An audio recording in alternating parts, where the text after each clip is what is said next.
Hello everyone. इस series में हम लोग देखने वाले हैं स्टैटिक जीके। आज से आपको रोज़ाना एक स्टैटिक जीके ज़रूर मिलेगा, जिसमें 15 से 20 क्वेश्चन रहेंगे। आप कोई भी एग्ज़ाम देंगे उसमें जो है यहाँ से क्वेश्चन आपको देखने के लिए ज़रूर मिलेगा। अगर मुझे जहाँ पे लगेगा कि एक्सप्लेनेशन देना ज़रूरी है मैं ज़रूर दूंगा। आपको एक्स्ट्रा फैक्ट अलग से लिखना भी है, ठीक है। तो हम लोग फटाफट करेंगे, जितना भी क्वेश्चन आएगा फटाफट आगे बढ़ेंगे, ठीक है। तो स्टार्ट करते हैं आज का वीडियो। सबसे पहला है मुद्रा परिवर्तनीयता, यानी कि मुद्रा परिवर्तनीयता की अवधारणा अपने मूल रूप में कहाँ से आरंभ किया गया था। थोड़ा बहुत टाइपिंग का मिस्टेक हो सकता है, मैं बोल देता हूँ मुँह से, उससे आप मैनेज कर लीजिए, ठीक है। तो ये पहला क्वेश्चन है कि मुद्रा परिवर्तनीयता की अवधारणा जो है अपने मूल रूप में कब आरंभ किया गया था। तो ये सबसे पहले ब्रेटन वुड्स समझौते के तहत ये स्टार्ट किया गया था। ब्रेटन वुड्स समझौते के तहत स्टार्ट किया गया था। मुद्रा परिवर्तन का मतलब होता है ऐसी आसानी जिससे किसी देश की मुद्रा को सोने या अन्य मुद्रा में परिवर्तित किया जा सकता है, उसी को हम लोग बोलते हैं मुद्रा परिवर्तनीयता, ठीक है। नेक्स्ट देखते हैं। नेक्स्ट है आपका भारत में सिक्कों की दशमलव प्रणाली को कब परिवर्तित किया गया था। तो सबसे पहले सिक्कों की दशमलव प्रणाली को चेंज जो किया गया था वो 1957 में किया गया था। पहले क्या होता था कि जैसे 1 रुपये का सिक्का हुआ, 2 का हुआ, 5 का, 10 का, ये सब जो चलता था उसको चेंज कर दिया गया। तो क्या था आपका अप्रैल 1957 में। ये LDC में आया हुआ था क्वेश्चन 2018 में, ठीक है। मैं जितना भी क्वेश्चन ले रहा हूँ वो पूरा पूछा हुआ क्वेश्चन है, अपने मन से एक भी क्वेश्चन नहीं लिया है। नेक्स्ट है आपका निम्न में से किस वैदिक ग्रंथ में पहली बार पूर्वी और पश्चिमी सागर का उल्लेख हुआ है। तो आपको दिया हुआ है 4 ऑप्शन, देखिए कौन सा है। शतपथ ब्राह्मण, गोपद ब्राह्मण, कौशिकी ब्राह्मण, कौन है ऐसा। तो यह है आपका शतपथ ब्राह्मण। इसमें जो है वैदिक ग्रंथ में पूर्वी और पश्चिमी सागर जो है उसका जिक्र किया गया था। पहला जो प्रारंभिक ऋग्वैदिक पाठ जो होता था उसमें समुद्र का उतना जिक्र नहीं किया गया था, लेकिन बाद में जब वैदिक साहित्य में वही समुद्रव वास्तव में समुद्र का ही मतलब था, ठीक है। और शतपथ ब्राह्मण जो था उसमें पूर्वी और पश्चिमी महासागरों के संदर्भ में है, जो बाद में वैदिक युग में बंगाल की खाड़ी और अरब सागर को हमें परिचित करवाता है। नेक्स्ट है आपका मीर हसन देहवाली निम्न से किसके दरबार में रहता था। तो जैसे कि मैंने आपको बताया था कि अकबर के दरबार में 9 रत्न रहते थे, वैसे ही अलाउद्दीन खिलजी जो था, अलाउद्दीन खिलजी के दरबार में आपका मीर हसन देहवाली रहता था। और एक और कवि था जिसका नाम बहुत ही फेमस है, अमीर खुसरो, इसको तोता हिंद भी बोला जाता है, ये भी उसके दरबार में रहता था। वैसे देखिए अलाउद्दीन खिलजी जो था वो पढ़ा लिखा हुआ नहीं था, लेकिन फिर भी वो कला का जो बहुत बड़ा संरक्षण था, जो कवि होता था उसको वो अपने संरक्षण में रहते थे, ठीक है। नेक्स्ट देखिए। नेक्स्ट है निम्नलिखित में से किस ग्रह की परिभ्रमण गति सबसे अधिक है, मतलब कौन सा ऐसा ग्रह है जो सबसे तेज़ गति से घूमती है। तो एक ही है बृहस्पति ग्रह, जिसका परिभ्रमण काल जो है सबसे ज़्यादा है, सबसे स्पीड है। ये औसतन 10 घंटे में एक बार घूम लेता है, जैसे कि हमारे पृथ्वी को घूमने में पूरा 24 घंटा लगता है, ठीक है। और इसको लग जाता है 9 घंटा 55 मिनट में ही ये एक बार अपने चक्कर पर घूम जाता है। और एक साथ में एक और है ग्रह जिसको हम लोग बोलते हैं शनि ग्रह। शनि ग्रह भी बहुत फास्ट घूमता है, जो 10 घंटे और 40 मिनट के आसपास लेता है। तो बृहस्पति लेता है कितना, 9 घंटा 55 मिनट, लेकिन शनि ग्रह जो है वो 10 घंटा 40 मिनट लेता है। तो सबसे ज़्यादा कौन सा हुआ, बृहस्पति ग्रह। और बृहस्पति का एक उपग्रह है जिसको हम लोग बोलते हैं गैनीमेड। और मंगल ग्रह का तो पता ही होगा, मंगल ग्रह का एक है डिमोस और एक है फोबोस, और पृथ्वी का तो एक है चंद्रमा। नेक्स्ट बढ़ते हैं। नेक्स्ट है सुदूर पूर्व में कौन सा देश भारत के साथ सर्वाधिक लंबी अंतर्राष्ट्रीय सीमा बनाता है। तो आपके पास सुदूर पूर्व बोल रहा है, जो पूर्वी हिस्सा है इंडिया का उसके बारे में बोल रहा है। तो बांग्लादेश तो होगा नहीं, क्योंकि बांग्लादेश तो उसके बाद में है, सुदूर पूर्व में सबसे पूरब में, तो सबसे पूरब में तो म्यांमार ही है। म्यांमार में एक राखीन स्टेट है जहाँ से रोहिंग्या मुसलमान आया था।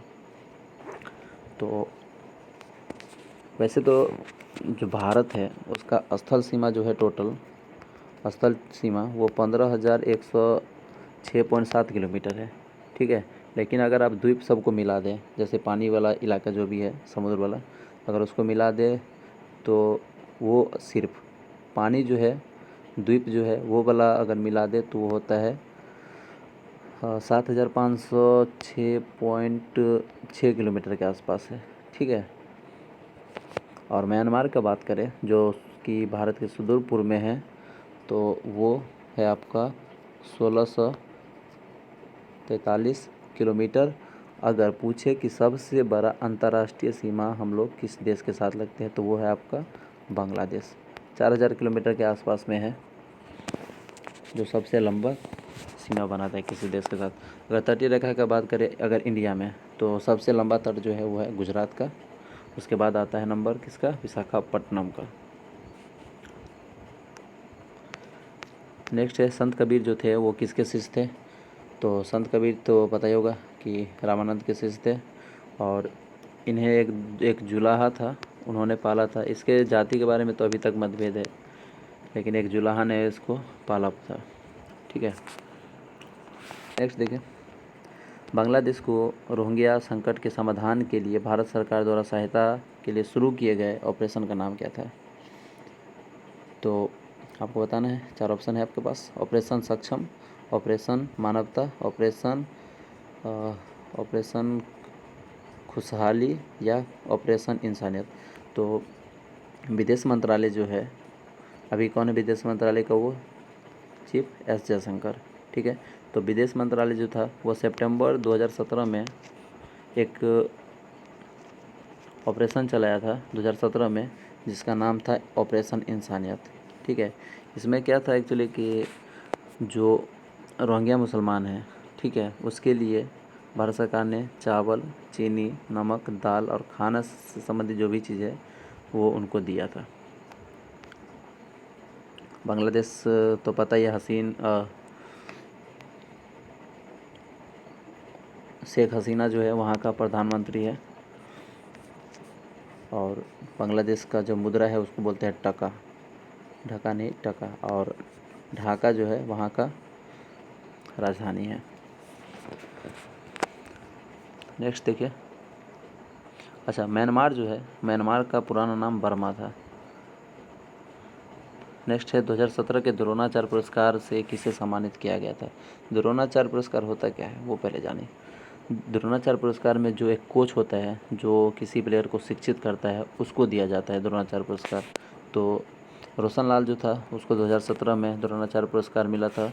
और भी चीज़ के लिए मिला था, जैसे कि एथलीट्स में 2017 में डॉक्टर आर गांधी जो था उसको एथलीट में मिला था। हीरानंद एक है, हीरानंद कटारिया, उसको कबड्डी में मिला था। और एक ब्रिजभूषण मोहंती है जिसको मुक्केबाजी में मिला था। और पीए राफेल जो है जिसको भी हॉकी में मिला था। ठीक है, और संजय चक्रवर्ती जो है उसको मिला था शूटिंग में। तो ये तो 2017 का था, तो उसको याद रखना भी कोई ज़रूरत नहीं है। चलिए नेक्स्ट देखें, तो इसका आंसर कौन सा हो गया, रोशन लाल। नेक्स्ट है, निम्नलिखित में से किस देश के राष्ट्रीय ध्वज पर एक ड्रैगन अंकित है। ड्रैगन जो है वो चाइना का जो झंडा है उस पर भी ड्रैगन बना हुआ है। ठीक है, और एक और देश है जिसको हम लोग बोलते हैं भूटान। भूटान का राजधानी है थिम्पू। ठीक है, तो भूटान के झंडे पे भी ड्रैगन का चिन्ह बना हुआ है।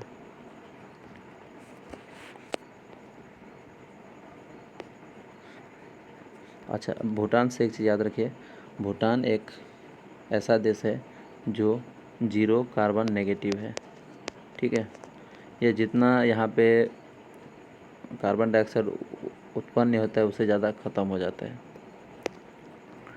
नेक्स्ट है, निम्नलिखित में से कौन सा धर्म यहाँ पे नहीं है, कौन सा प्लास्टिक है, जो बोला है कि कौन सा इसमें से प्लास्टिक का उदाहरण है। ठीक है, तो मैंने पहले बताया था कि प्रिंटिंग में थोड़ा बहुत प्रिंटिंग बोलो, टाइपिंग में थोड़ा बहुत मिस्टेक हो सकता है, तो उसको मैनेज कर लीजिए आप। तो थर्मो, यहाँ पे धर्म नहीं होगा, यहाँ पे थर्मो होगा। थर्मोप्लास्टिक का बात कर रहा है कि बोला कि कौन सा है कि थर्मोप्लास्टिक का उदाहरण है। तो थर्मोप्लास्टिक एक ही होता है पीवीसी, जो एक थर्मोप्लास्टिक का उदाहरण है। थर्मोप्लास्टिक क्या होता है? थर्मोप्लास्टिक एक भोलक होता है जिसको मान लीजिए आप बहुत ज़्यादा अगर गर्म कर देते हैं तो वो मोल्डेबल बन जाएगा, ठीक है। अगर जैसे उसको आप ठंडा जब करेंगे तो वो ठोस में बदल जाता है। नेक्स्ट है, यदि किसी नागरिक के मौलिक अधिकारों का उल्लंघन होता है तो वो भारतीय संविधान के अनुच्छेद 226 के अंतर्गत किसके पास जा सकता है? मान लीजिए आपका कोई मौलिक अधिकार छीन लिया या उल्लंघन कर दिया तो आप किसके पास जाएंगे? तो इसके लिए हमारे पास आर्टिकल 32 में साफ साफ लिखा है और 226 में भी साफ साफ लिखा है कि अगर किसी नागरिक के मौलिक अधिकारों का उल्लंघन होता है तो आप सीधे सुप्रीम कोर्ट जा सकते हैं या उच्च न्यायालय जो है वहाँ पे जा सकते हैं, ठीक है। तो ये संविधान आपको अधिकार देता है। नेक्स्ट है, नगरपालिका के सदस्य बनने के लिए न्यूनतम क्या आयु होना चाहिए?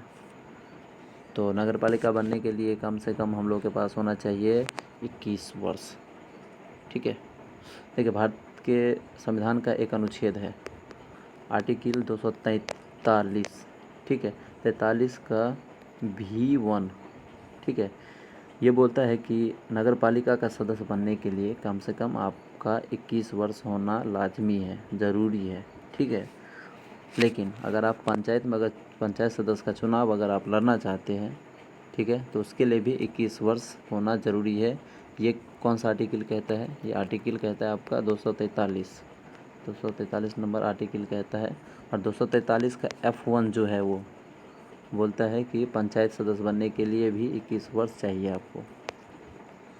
नेक्स्ट है, निम्नलिखित में से कौन सा मनुष्य में श्वसन रंग द्रव्य है? श्वसन रंग द्रव्य है, आपको बताना है। मेलानिन तो होगा नहीं, क्योंकि मेलानिन से क्या होता है कि आदमी का गोरा काला होना हम लोग को मेलानिन पे ही डिपेंड करता है। उसके बाद हीमोग्लोबिन, हाँ ये हो सकता है हीमोग्लोबिन। नेक्स्ट है आपका, देखिए, किसी भी भौतिक राशि का अंकीय मान क्या होता है? तो कोई भी राशि अगर उसका भौतिक अंकीय मान क्या होगा? परिमाण ही होगा ना, और क्या हो सकता है? क्वेश्चन में ही बता रहे हैं, तो दिमाग लगाने का कोई ज़रूरत नहीं इसमें, ठीक है। कई सारे ऐसे क्वेश्चन होते हैं जो ऑप्शन में, आप क्वेश्चन में ही आंसर दिया होता है। चलिए आगे देखिए, और कितना बचा है। चलिए, आर्द्रता किसका मात्रक है ये बता दीजिए फटाफट, लास्ट क्वेश्चन है। तो आर्द्रता मतलब क्या? नमी। तो यहाँ पे कमी लिखा है, यहाँ पे नमी होगा, आप लिख लीजिए वायु में नमी। तो वायु में नमी जो होता है उसको नापने के लिए हम लोग किसका यूज़ करते हैं? आर्द्रता को मापते हैं किस में? वायु के नमी में। तो क्या होगा? वायु में जो नमी होता है उसका मात्रक होता है आर्द्रता, ठीक है। चलिए, तो ये था लास्ट क्वेश्चन। जितना भी मुझे इम्पोर्टेंट लगा वो मैंने आपको बता दिया है एक वीडियो में। नेक्स्ट वीडियो में हम लोग देखेंगे और भी स्टैटिक जीके का क्वेश्चन, अच्छा क्वेश्चन लाएंगे जो एग्ज़ाम में आपको बहुत ही हेल्प करेगा, ठीक है। मैं फालतू क्वेश्चन नहीं लाता हूँ, जो स्टैटिक जो हमेशा पूछा जाता है वही क्वेश्चन आपको देने का कोशिश करूँगा। तो अपने चैनल पे नए होंगे तो चैनल को सब्सक्राइब ज़रूर कीजिए, ठीक है। तो मिलते हैं नेक्स्ट वीडियो में।